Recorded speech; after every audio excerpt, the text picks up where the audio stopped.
Madame la présidente de l'Assemblée nationale, mesdames et messieurs les députés, monsieur le président de la commission des finances, messieurs les rapporteurs généraux, mesdames et messieurs les rapporteurs, nous sommes enfin réunis pour examiner le projet de budget pour l'État, comme nous serons bientôt réunis pour travailler à celui de la sécurité sociale.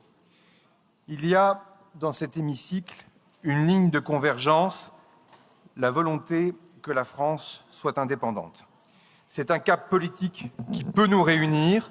Je ne vois aucun député dans cette Assemblée qui avance ou prétend le contraire. Ce projet de budget est au fond un budget de transition. Transition car il protège certains choix du passé, notamment pour l'emploi. Transition car il porte déjà certaines bases de compromis ou des accroches pour la suite des discussions parlementaires, notamment en matière fiscale. Transition car il ne faut pas amputer l'avenir et permettre aux Françaises et aux Français de trancher certains débats lors de la prochaine élection présidentielle de 2027. La stabilité n'est pas une fin en soi, mais elle est incontestablement un des éléments constitutifs de l'indépendance de notre pays en ces temps troublés.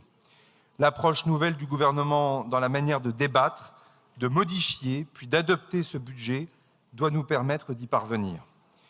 Je mesure néanmoins pleinement le changement culturel qu'il suggère dans les deux chambres.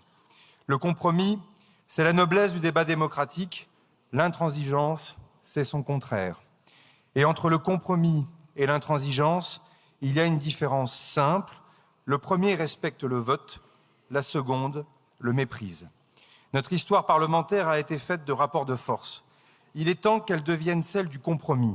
On ne peut plus gouverner par la seule discipline d'un camp, mais par la culture d'un débat exigeant entre parlementaires portant au départ des convictions différentes.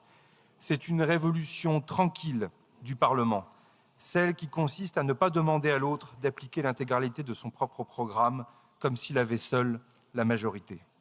Cette révolution doit commencer maintenant, car c'est ce changement de culture que la démocratie moderne appelle.